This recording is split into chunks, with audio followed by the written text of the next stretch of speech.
Cinnamon Bear.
Well, Judy and Jimmy and the Cinnamon Bear overtook the Crazy-Quilt dragon last time and cornered him on a cliff overlooking the root beer ocean.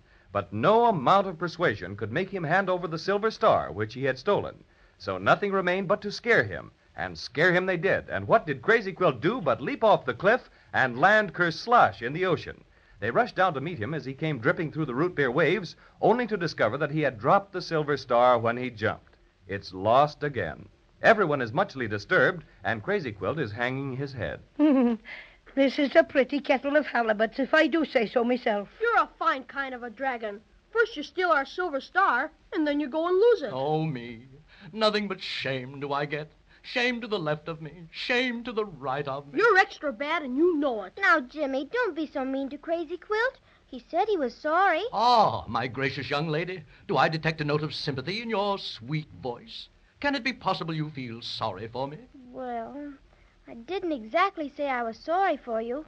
After all, it was very naughty of you to steal our star. Don't try and pull any of that weepy stuff around here, Crazy-Quilt. It won't work. Oh, alas, for 10 centuries, maybe 11, the Crazy-Quilt dragons have flourished with nary a blot on their scutcheon.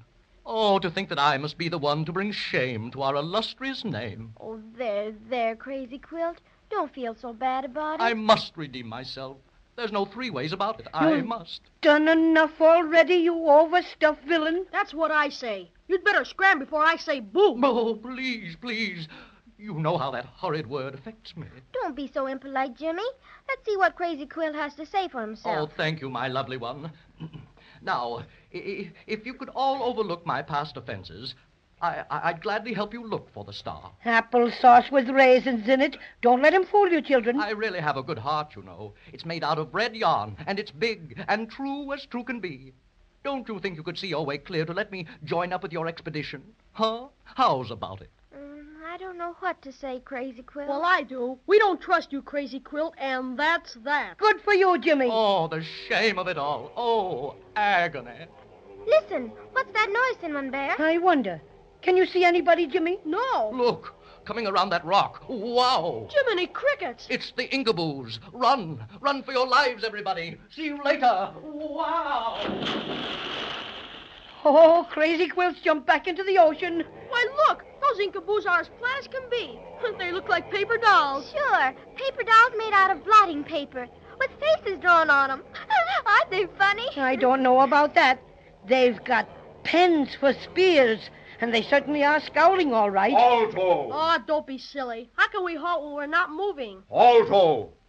I arrest you, whoever you be, in the name of His Majesty King Blotto III. Ow, wow, wow. Arrest us? For what? We haven't done anything. Oh, but you have, definitely. Prisoners, fall in. We're not prisoners, and we won't fall in. Better step along lively or get pricked by our spears. Maybe we better do as they say. Those pens look plenty sharp. Prisoners, forward march all.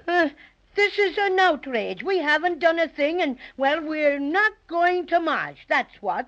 That's just a sample. Now hurry up. I sure wish I had my water tester with me. I'd fix those Inkaboos in a jiffy. I'd soak 'em up like anything. I could fix 'em, too, if they didn't have those pesky spear pens.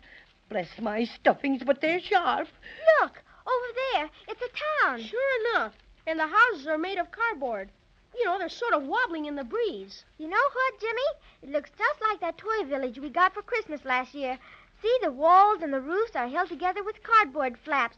And the windows don't have any glass at all. And the grass we're walking on isn't really grass, it's paper. Just like that green grass we always have in our Easter bunny nests. Do you kind of suppose that beach we were on was made out of sandpaper?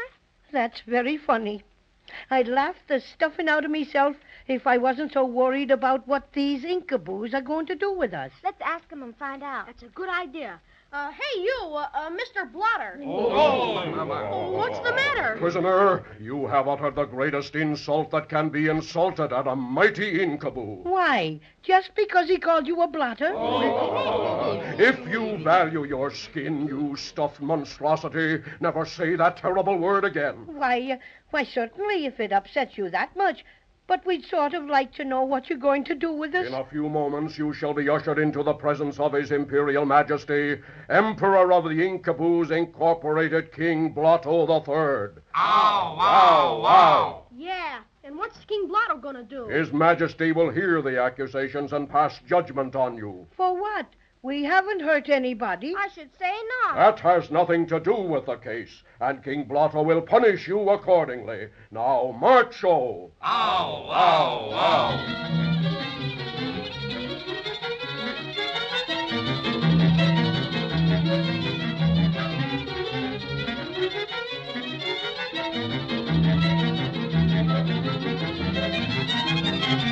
Prisoners, you are about to enter the royal audience chamber. Bow your heads and keep them there until His Majesty speaks. I'm afraid that's impossible for me. You see, my head is fastened on so it can move sideways, but not up and down. Oh, this will never do. Everyone must show His Majesty the utmost respect. I'll tell you what I'll do. I'll just turn me head clean around so it's facing backwards. How is that? A bit irregular, but it'll do. Guard, sound the royal fol-de-rol. Prisoners, forward, marcho, and keep your heads bowed. Hope I don't stumble. Me too. With me head turned backwards, I haven't the slightest idea where I'm going. Prisoners, alto. Your most unusually high highness, we bow in your mighty presence. Hail, King Blotto III. Ow, ow, ow. More respect, please. You're not half enthusiastic enough. Ow, ow, and double wow. That's better. You may raise your heads now, prisoners. Look, that's King Blotto sitting on an empty ink bottle. What a funny king. Isn't he, Cinnamon Bear? Wait till I get my head twisted around so I can see. Ho, ho, ho. Ho, ho, what a sight! Order, order. Who are these things, Captain? We're not things, we're people. And very good people, I might add. When we wish you to add, we'll tell you about it. Quiet. Proceed, Captain. Your Majesty, we found them standing right on the boundary line of the dominion of the Inkaboos Incorporated. And what's more, they had their shoes on. Oh. This is an offense, isn't it? By the way, what offense is it? A violation of Ordinance Number 23 Skidoo, which prohibits foreigners from standing on an Inkaboo boundary line with shoes on. Oh, yes, so it does. Well, how did we know it was against the law? Yeah, we didn't see any boundary line. Where is it? That's what I'd like to know. Where is it? It's a secret. Well, you can't very well arrest us for standing on something that we don't know where it is. Ignorance of the law is 9/10 of something. And besides, you should have taken your shoes off. Then we wouldn't have bothered you. Then that lets me out. I don't wear any shoes, so I couldn't very well take them off. What? Then you're doubly guilty because you didn't have any shoes to take off. But that's not fair. That law doesn't say anything like that. Oh, my, so it doesn't. Well, we'll fix that. Where's my royal secretary? Here, Your Majesty. Take an amendment. Quote, people who don't have shoes to take off when they stand on an Inkaboo boundary line are guilty of double treason and arsenic. I, King Blotto III, so will it. Unquote. Oh, yes, oh, yes, oh, yes. What do you intend to do with this now? Well, I don't quite know. Something too terrible, I fancy. That is, unless you want to try and win your freedom. Well, how can we do that? I'll tell you. Ever since the Inkaboos were created, I have been king because of a mysterious, magical inscription I bear on my chest. See it? Yes, I noticed it before. It's some kind of writing. Indeed. Pretty, isn't it? And I'm the only Inkaboo that has such an inscription. Oh, what's it say? That, strangers, is exactly what we've never been able to find out. Wise men from all over the realm have tried for years to decipher it, but in vain. We know it's most important. So if you prisoners can tell us what it says, we'll allow you to leave unharmed. I know what it is, Judy and Jimmy. It's writing that's been blotted on him from a piece of paper. It's just on backward, that's all. If I had a looking glass, I could read it off like nothing. I have a little looking glass, Cinnamon Bear, right here in my sweater pocket. Swell. Give it to him so we can get saved. Here it is. Well, strangers, will you attempt to save your lives? Your Majesty, it has been revealed to me that I may make known to you and your subjects the inscriptions on your Majesty's person. Have I your permission to perform a bit of magic? You have. Very well. I approach your Majesty. I hold this magic eye to your chest. Now, looking glass, shining bright, read us what's within your sight. Hocus pocus, ishkabibble. Oh, this is good. Come here and look, Judy and Jimmy. Why, how dare you laugh at my chest? I can't help it. Do you want to know what your mysterious inscription says? Certainly. Read on. Okay, you asked for it. Here goes. 1 pound hamburger, half a pound of Limburger cheese, 5 cents worth of onions. He must have been blotted on somebody's shopping list. I regret to inform your Majesty that your magical inscription is just the makings of a Dutch lunch. Oh! Enough! Your insults and laughter at our royal expense shall cost you dearly. What do you mean? Captain, summon the royal guard. Summon the royal executioner. Executioner? Conduct these insulters outside the gates. Yes, Your Majesty. And have them thrown into the immense inkwell.